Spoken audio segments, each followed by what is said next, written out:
From sunrise to sunset, the scent of Mama Kelechi's canteen dominated the entire Ojimba junction.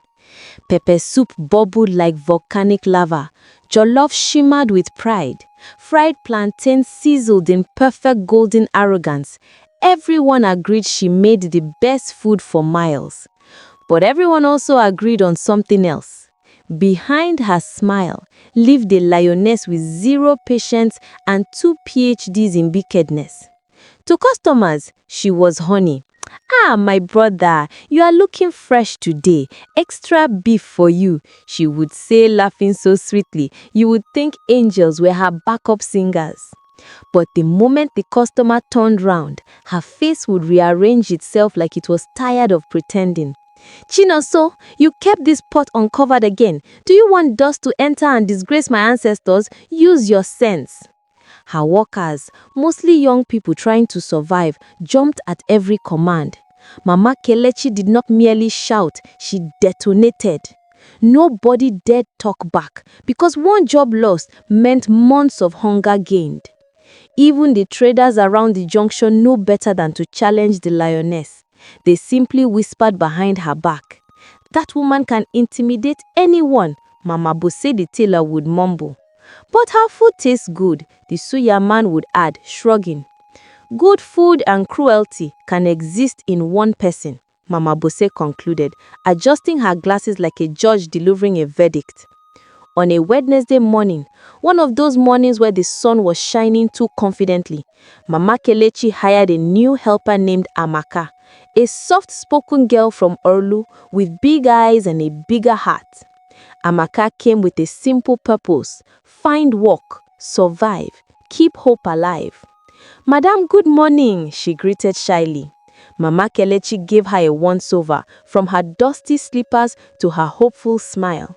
"You look weak," she said flatly, "but do not worry, you will learn." Amaka swallowed. "Yes, ma." From that moment on, the test began. "Amaka, wash these plates faster." "Amaka, your mind works too slowly." "Amaka, bend down and scrub the floor. You are not a visitor here." The girl tried her best to endure it all. The other workers offered her quiet looks of pity. "Just endure," whispered Ibrahim, the boy who fried plantain. "She is harsh, but you will eventually get used to it." Amaka nodded, clutching courage like a small umbrella in a rainstorm. It was close to noon when the drama happened. The canteen was crowded. Customers were shouting their orders like auctioneers. "Madam, bring rice and stew. Please add cow skin. Where is my plantain?" Amaka mistakenly spilled a little water while serving a customer. Just a tiny splash, barely anything. But Mama Kelechi froze like someone pressed pause on her soul. "Amaka, come here," she said slowly. Amaka stepped closer, trembling. Everyone, including customers, felt something in the air. Then, dosa. Mama Kelechi landed a hot and resounding slap on Amaka's cheek. The entire canteen went silent. Even the pot of jollof seemed to stop bubbling in shock. "Useless girl, do you want to spoil my business? Look at your hand. Does it not have respect?" Amaka did not speak. A single tear slipped down her cheek, mixing with the heat of the slap. The customers looked away uncomfortably. Her workers stared at the ground. Nearby traders shook their heads. "That woman will meet her match one day," muttered the corn seller. "All tyrants have an expiration date," added the carpenter. Amaka packed her small nylon bag that evening and left quietly. She did not insult anyone. She did not shout. She simply walked away. And that was when something strange began. That same night, while Mama Kelechi was seasoning goat's meat, her right hand, the very hand that slapped Amaka, began to itch. "What is this?" she grumbled. By midnight, it had swollen like a balloon of punishment. By morning, it was red, throbbing, and so painful she almost screamed. She hissed and wrapped it with hot water cloth. Nonsense, just ordinary swelling. But the pain refused to listen. Her workers watched quietly as she struggled to lift pots she once flipped with ease. "She will not tell anybody," Ibrahim whispered. "She will not," Ngozi replied. "Pride is blocking her throat." Little did any of them know that swelling was only the beginning. By the next morning, the swelling in Mama Kelechi's right hand had grown so much it looked like she was wearing an invisible boxing glove. The skin was shiny, stretched, and angry looking. Every time she moved the hand, a sharp pain shot up her arm like punishment with no patience. Still, she refused to admit anything was wrong. When Ibrahim greeted her, "Good morning, ma," she simply nodded stiffly, hiding her hand behind a wrapper like a child hiding stolen mix. But nothing could hide the way she winced whenever she tried to stir the pot of pepper soup. Ngozi and Ibrahim exchanged glances. "Madam, do you want us to help with the heavy pots?" Ngozi asked gently. Mama Kelechi's face tightened. "Are you suggesting I am weak?" "No, ma," Ngozi replied immediately. "I'm only—" "Then allow me to walk," she snapped, even though the ladder was shaking in her hand like a frightened leaf. Customers flowed in as usual, and Mama Kelechi pasted on her famous friendly smile. But after a few minutes, sweat rolled down her forehead, not from heat, but from the pain she was stubbornly pretending did not exist. When she tried to lift the pot of jollof, her swollen hand buckled under the weight. The pot almost slipped. Ngozi gasped and rushed forward. "Madam!" "I said I am fine." Mama Kelechi backed even as her good hand trembled trying to steady the pot. A customer sitting close by raised an eyebrow. The traders outside exchanged looks. "That hand does not look fine," murmured Mama Bose the tailor. "It is that same hand she used to slap that poor girl," the consular whispered. "Well," the carpenter said quietly, "life has a way of returning whatever you give." Inside the canteen, the day grew heavier. Around noon, the pain became so unbearable that Mama Kelechi could not even pretend anymore. She suddenly dropped the ladle and grabbed her wrist, sucking in air between her teeth. Ngozi ran to her. "Madam, please, you need to see a doctor." "Get my bag," she ordered through clenched teeth. "Now." At the clinic, the nurse examined her hand with confusion. "You say you did not enjoy it?" "No," she replied impatiently. "I simply woke up and it was swollen." The nurse frowned. "Well, your blood pressure is fine, your temperature is normal, and we cannot find any sign of infection. We will give you painkillers, but you may need further tests." "Painkillers?" Mama Kelechi repeated, horrified. "Is that all?" "For now," the nurse said. She left the clinic angrier than she entered. Back at the canteen, the workers moved quietly, careful not to provoke her, but she could barely participate in the cooking. She sat in a corner holding her hand, glaring at it like it had betrayed her.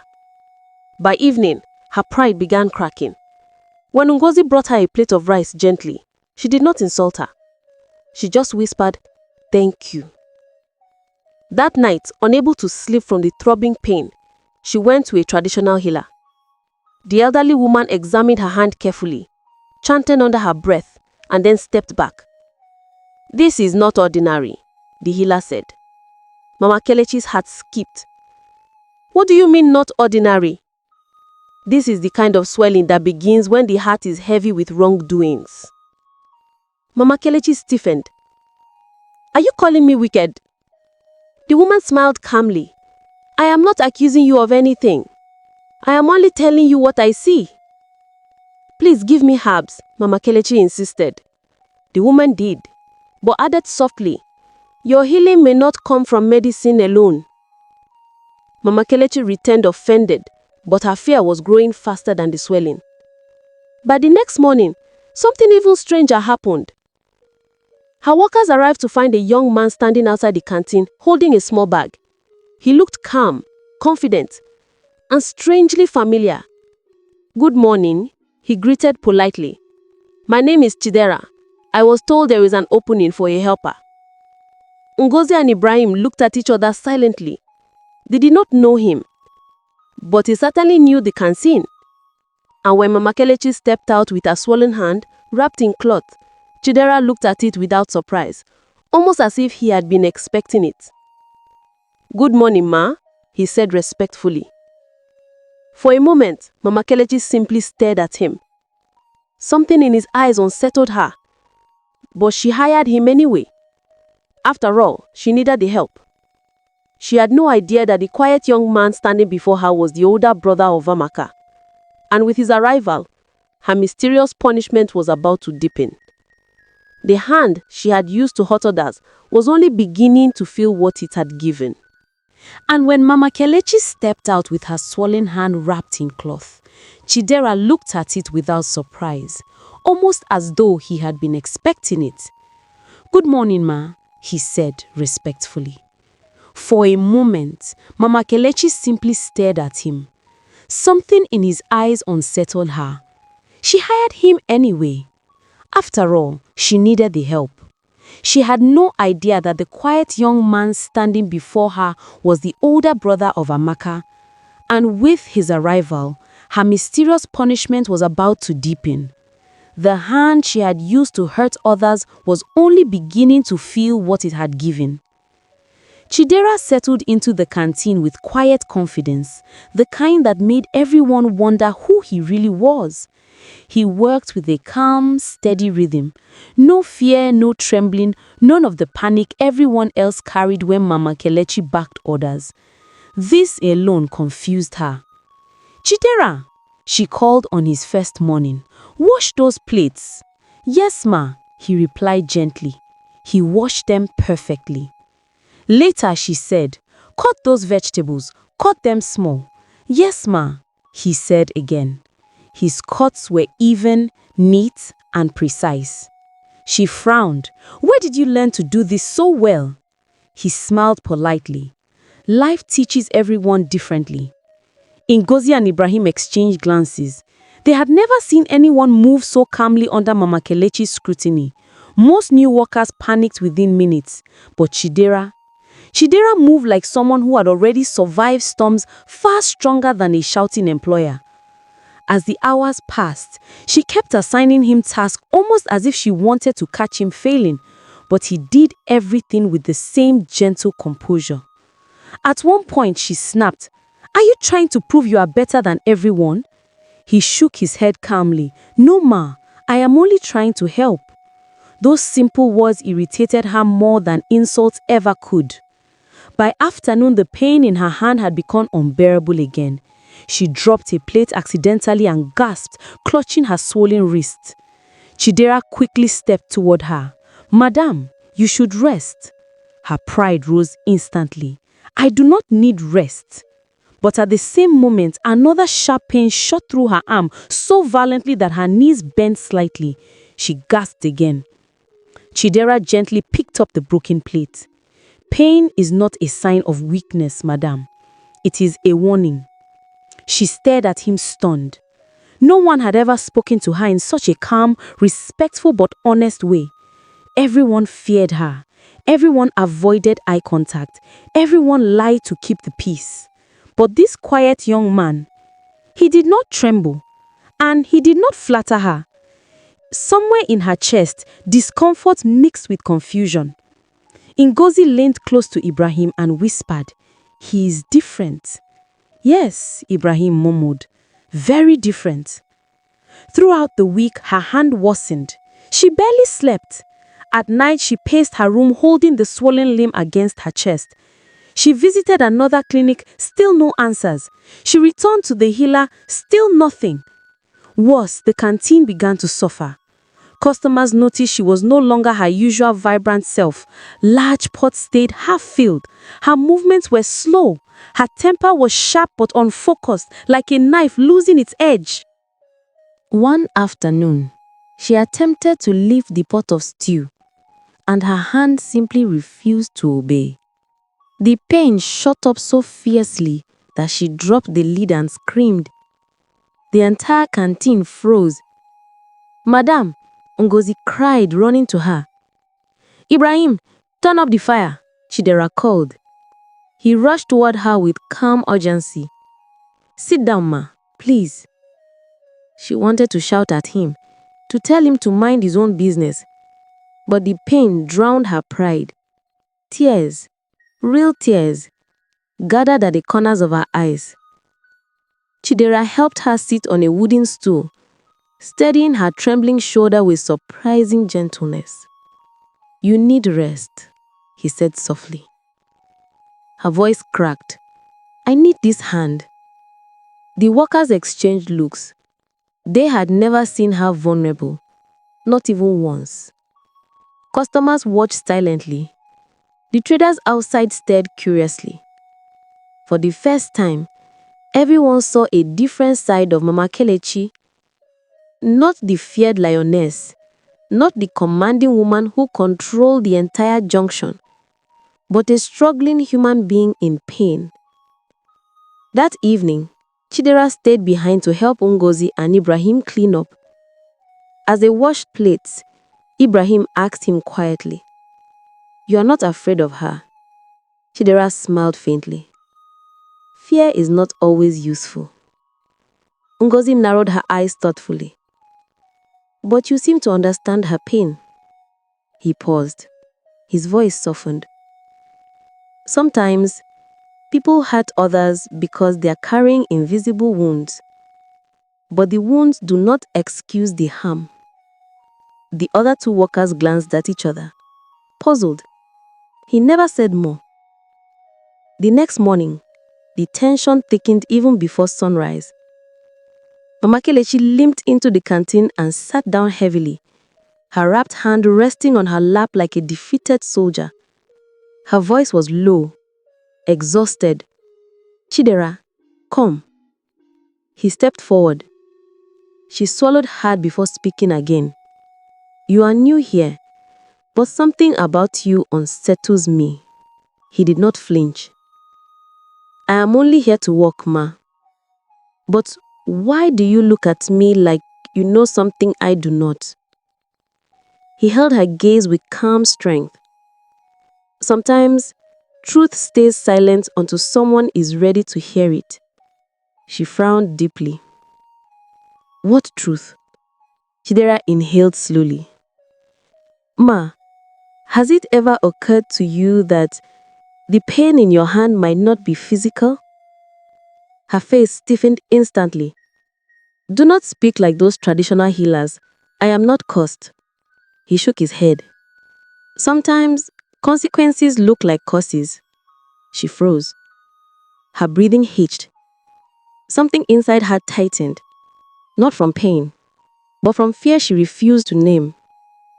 Chidera continued quietly. "Pain finds people who create pain." She swallowed, her face turning pale. "Why? Why are you saying this?" She whispered. "Because healing sometimes begins when the truth is spoken aloud." She stared at him, breathing unevenly. He stepped back respectfully, but not before adding gently, "Think about those you have wounded, Ma. Sometimes, the body remembers what the heart refuses to admit." And with that, he walked away. Mama Kelechi sat frozen, her heart pounding, her swelling hand throbbing harder as if responding to his words. For the first time, she felt something stronger than pain. She felt fear. Real fear. Because deep in her chest, beneath all the pride and anger, a small voice whispered, "What if he is right?" And she had no idea that the truth was much closer and more personal than she could imagine. She did not know that the helper she once slapped was Chidera's own sister, and the justice she feared was already begun. The morning began with a heavy, uneasy silence, one that seemed to stretch across the entire Ojimba junction. Even the traders who usually joked loudly while arranging their goods spoke in low tones.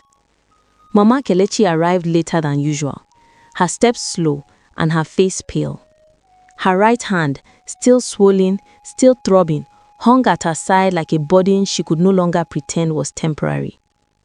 Inside the canteen, the workers moved quietly. They sensed something shifting, something big and difficult and long overdue. Chidera in particular watched her with a calm, steady gaze, not accusing, not triumphant, just waiting. She sat down slowly on the wooden stool beside the counter. For a moment, she simply stared at her swollen hand, as if it were a stranger she had finally been forced to acknowledge. "Everyone," she said softly. Her workers turned toward her. "Please, come." Ngozi and Ibrahim exchanged startled glances. They had known her for years and had never heard that tone from her, not once. Even Chidera paused, surprised by the tremble in her voice. They gathered around her quietly. She tried to speak, stopped, inhaled shakily, and tried again. "I have wronged all of you." The words dropped into the silence like stones. Ngozi blinked. Ibrahim swallowed hard. Even Chidera stood still, watching her with unreadable eyes. Mama Kelechi continued, her voice cracking. "I treated all of you harshly. I shouted at you, insulted you, and used my strength to intimidate you. I believed I had the right to do whatever I wanted because I owned this place." Her eyes filled with tears and her lips trembled. But I was wrong. She lifted her swollen hand slightly, wincing as pain shot through her arm. This hand, this same hand I used to hit people, it has been punishing me every single day. No one spoke. The only sound was the soft bubbling of the pepper soup. She turned to Ngozi. "I am sorry for every time I embarrassed you in front of customers." Ngozi covered her mouth, shocked. She turned to Ibrahim. "I am sorry for shouting at you when you did nothing wrong." Ibrahim looked down, eyes wet. Then she looked at Chidera. Something in her chest tightened painfully. "And you look at me like you know everything." She wanted to deny the truth, to reject the fear that had been clawing at her heart for days. But her voice trembled as she asked, "Who are you really?" Chidera stepped forward slightly. "I am the older brother of Amaka," he said quietly. The room stopped. Every sound vanished. Mama Kelechi's breath caught, her entire body stiffening. Her eyes widened as the memory of the slap that had echoed through her canteen, flashed in her mind. Chidera continued gently, "Madam, healing begins with humility." Her throat tightened. Tears spilled down her face. "I did not know," she whispered. "I know," he said, "and I did not need you to know. I only needed you to change." She covered her face with her good hand and began to cry. Raw, unguarded human tears she had kept locked away for years. Her shoulders shook, and for a moment the feared lioness looked small, frightened, and deeply ashamed. Chidera stepped closer and spoke softly. "Madam, healing begins with humility."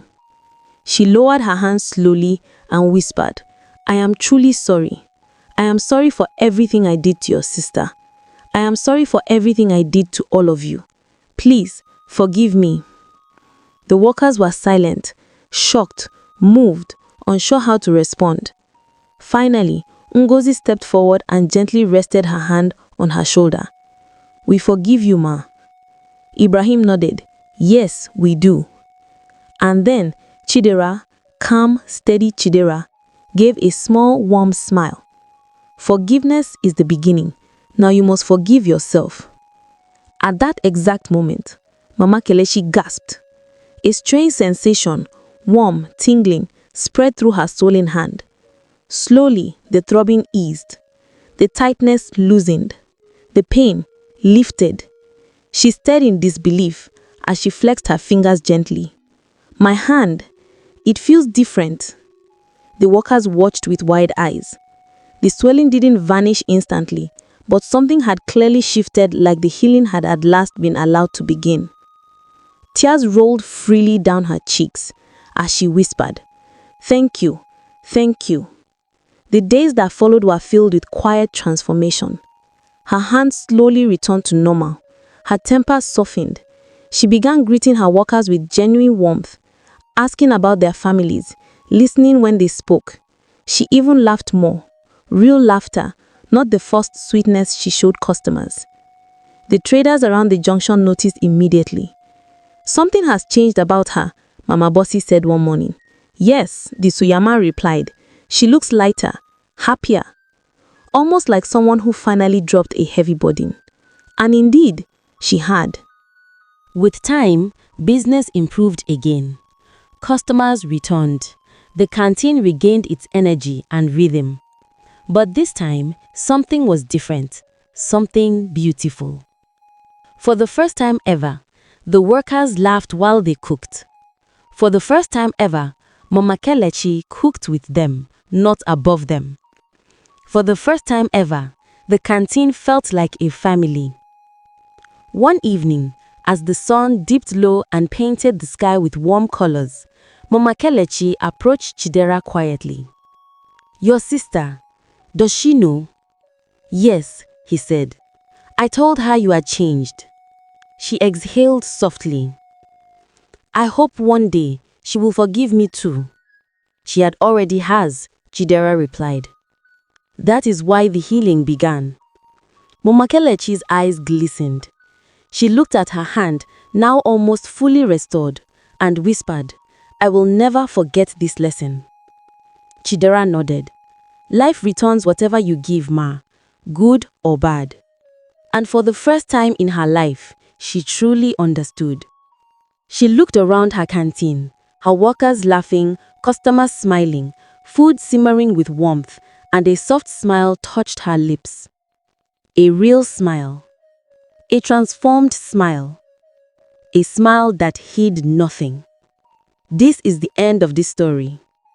The moral lesson of this story is: pride, cruelty, and the abuse of power may seem powerful in the moment, but life has a way of returning every action to its sender. When you mistreat others, the consequences will eventually find you. But when you embrace humility and truly repent, doors of healing, forgiveness, and restoration open. Kindness is not weakness. It is the strongest legacy a person can build. Thank you for watching. If this story touched your heart, don't forget to like, share, and subscribe for more powerful, emotional, and dramatic stories. Drop your thoughts in the comments. What lesson stood out to you the most? See you in the next story.